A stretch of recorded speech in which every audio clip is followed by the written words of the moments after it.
Good morning, everybody. I'm here with a new fall. Happy first, everybody. It's Thursday today.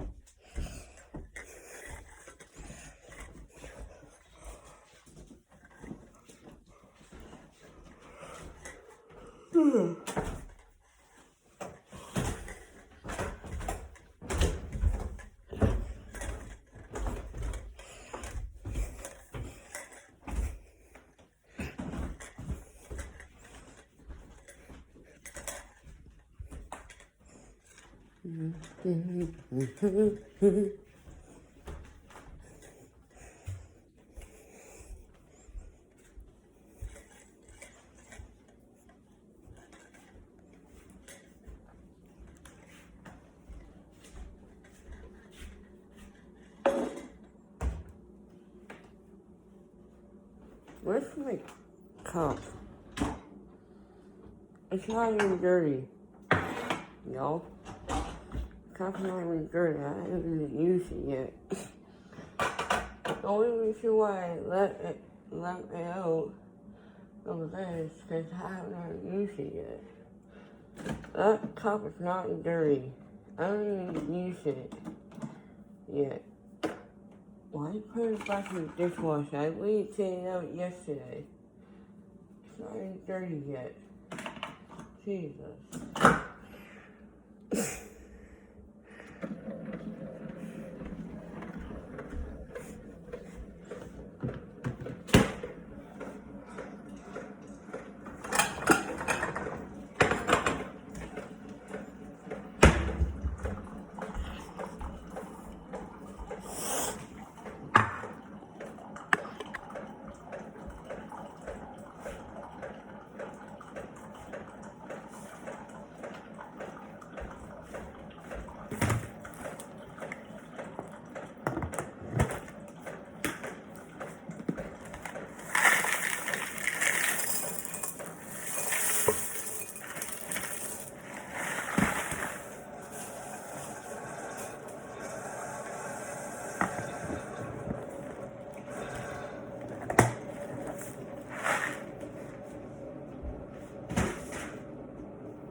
Maybe it's a new year.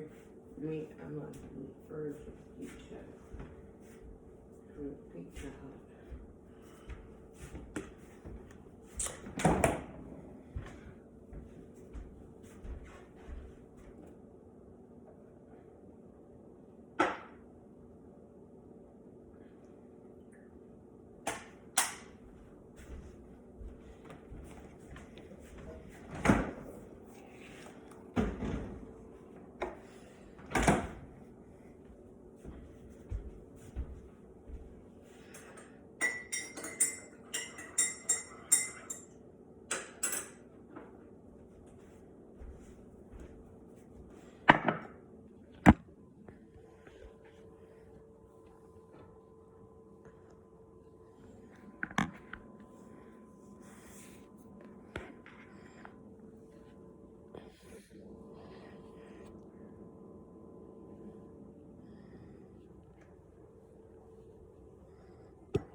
Well, you know what? I'll just take this to another room.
Hey, don't lie to me. I know at one point or another we have all had a slight obsession with these bad boys. My obsession dates back to when I was 10. I used to eat 2 or 3 of the big boxes at a time. It was bad. Either way, I found some people online claiming that their copycat recipes are better than the originals. So I figured, let's put that to the test. I'm gonna make copycat bagel bites so you don't have to, and I'll let you know. Are these things gourmet, or are they for the tray? The ingredients that go into making bagel bites are 1/2 cup of warm water, 1 packet of active dry yeast, 1 teaspoon of sugar. Mix your concoction, mix it all together, and then place it to the side so the yeast can activate for a few minutes. Now that your yeast is active, you need to put some more ingredients together, and those ingredients are 3½ cups of flour, 2 tablespoons of granulated sugar, 2 teaspoons of salt. Add 1 concoction to the other concoction. Then you're gonna need one of these. Mix for about 8 minutes until your dough is fluffy. Good luck. Oh, that didn't work. I feel like we're missing something because this isn't really working, Jake. Yeah, I mean, you told me not to talk anymore during your videos because you get mad at me. Yeah. But you're missing a whole cup of water. Oh, good thing it's just water and not yeast, right? Because then we'd be late on this, but we can add the water. No worries. You've been granted permission to speak again, Jake. 1 cup, add it to the mix. That looks a lot like it's gonna turn into dough now. All right, now we mix again. There we go, now we're talking. Sometimes the machines don't even do the trick. You gotta get your hands dirty if you wanna make things right. So before we let our dough rest for an hour, we need to cover it in oil, and the best way to do that is to cover the bowl first. Mix this thing around in there. Cover around where it's gonna touch. Place that in there. You do weird things. And then we're gonna flip it real quick. So now the oil is on top. Let's cover it with some saran wrap so nothing falls in. We don't want no bugs or gnats or anything like that. We'll set this to the side for about an hour, let it rise, and then we'll be able to make the best bagel bites the world has ever seen. An hour has gone by. Let's check out our dough and let's see how much it's risen. Woo, look at that. Check this thing out. So what you want to do is you want to get this out and you want to put it on a clean surface. You don't want to put it on all this flour dough because then it's going to be just getting around everywhere. We want to try to keep it together.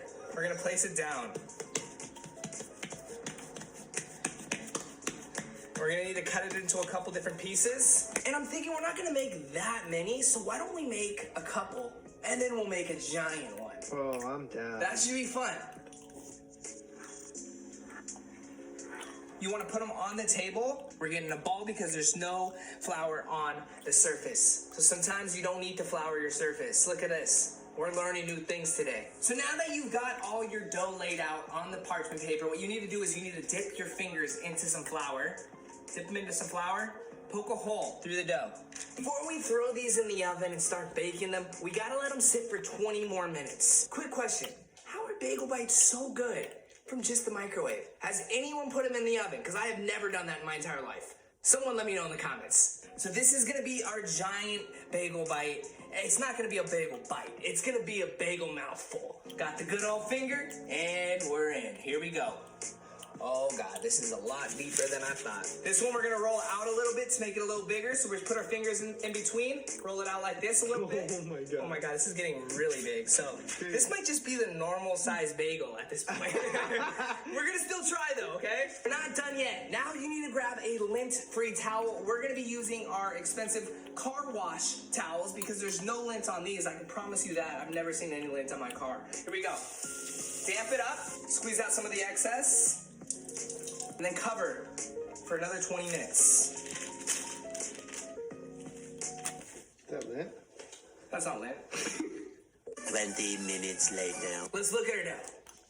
Ooh-wee! That is gonna be a massive bagel bite. But before we do that, we need to do a water bath first. So the ingredients that go into a water bath are 12 cups of water, 1/3 cup of honey, and now we need to bring this to a boil. So what we need to do is uncover our bagels. Put them inside the water bath. So we want to do 1 minute on each side, and then we should be good. Take them off. Put these over to the side for a second. Let's grab our big boy. 1 minute on each side. Oh my God, I say throw It it. was dangerous. Hey! All right, we got the first flip done. I don't know how we're getting it out though. So now we do the egg wash, okay? So what you gotta do, crack an egg, a single egg. You only want the egg whites though. So balance it back and forth until you get all the egg whites out. And then we wanna add a splash of water. Mix it together. And then we just brush the bagels. Heat your oven to 425, throw it in there. Okay, so now we need to let these cook for 20 minutes, but don't get too comfortable because in 10 minutes you gotta come back, rotate the pan, and let it cook for the remaining minutes. Oh my God, look at our little bagels. It's our first set. Oh my God, that looks like a giant piece of bread. Like a bread that you'd get at an Italian restaurant. Oof. So the next part is the fun part. Now we're gonna get our bagel bites ready. So the first thing we need to do is cut each and every one of our little bagels down the middle. And now we got 2 sides to make a bagel bite. I realized we have double. We have double now. So we got 12 bagel bites and 2 giant ones. Jesus. All right, well now, time lapse. You don't wanna waste no time. You gotta waste in mine. And baby, I'm falling. And you got me on. And you can already see the size difference, okay? We're already getting a bigger and better bagel bite, but it hasn't even started yet. So the first thing you're gonna need is some tomato puree. Not even sure what exactly the difference between tomato sauce and puree is, but I just know we need puree. Get your favorite type of cheese. Whatever cheese you want works. We got our pizza blend cheese. Next thing you're gonna wanna grab, some small pepperonis. Unless you're vegan, then just pretend. But at this point, we ain't vegan. So put a couple of those on each one. I always thought bagel bites didn't have enough pepperoni. So this time, I'm gonna put enough. The last thing we're gonna put on these bagel bites before we throw them back in the oven is we're gonna put some Italian seasoning. Our bagel bites are ready to be thrown back into the oven just for about 10 or so minutes. Let this all melt and get perfectly golden brown, and then we're ready to eat. Let's see how long we heat these things up. 2 minutes and 20 seconds. So what took us about an hour and a half to 2 hours to make heats up in about 2 minutes. That's good to know. Throw them in the freezer after. There's the official bagel bites. And honestly, I think ours are ready too. Let's pull them out. Oh my God. Original bagel bites versus gourmet bagel bites. Oh, ours looks so gourmet. Ours look insane. I cannot wait to sink my teeth into them. And guys, I've been on the keto diet for the past week, so I haven't had a single carb. But I'm about to break that. And last but not least, the giant bagel bite. Oh My God. Look at the size comparison. This is almost a full-size deep dish pizza, it looks like. Okay, guys, the moment has come. It is time to try them both, okay? I already know firsthand the original bagel bites are gonna be delicious. I have been addicted to these since I was a kid. I'm about to break keto to try them again, so that's saying something. Here we go. Bagel bite taste test. Here we go. Just how I remember them. Soft, fluffy. Could use more sauce. Could use more pepperonis. That's where the gourmet ones are gonna come in. Let's try those. Man, these are screaming out and calling my name. Gourmet bagel bites. Woo-wee! All right, here we go. This one is calling my name. It looks perfect. Okay, let's try them. Oh, that crunch. Hey Siri, play A Whole New World. Oh my God. Those are absolutely insane. How the heck do we do this? I don't know. All I do know is that these gourmet bagel bites are to die for. They have just the right amount of sauce on it where you're not feeling like you're eating a regular bagel. Like when you eat these bagel bites, they're good and all, don't get me wrong. But there's not enough sauce. They're a little dry. You feel like you're eating just a plain bagel. With these, you're getting the classic pizza taste. You're tasting the pizza, and then you're getting a little bit extra, and you're getting a little bagel flavor, okay? I like these. All right, I gotta go in for an OG first, just to remember how good these were. I don't taste any pepperoni, but it's cheesy. It's cheese good. That's what's calling my name right here. Anyway, I'm gonna end this vlog right here, guys. I hope you guys have an awesome day today. So I will see you Monday. So peace out. Bye. Oh yeah, you're so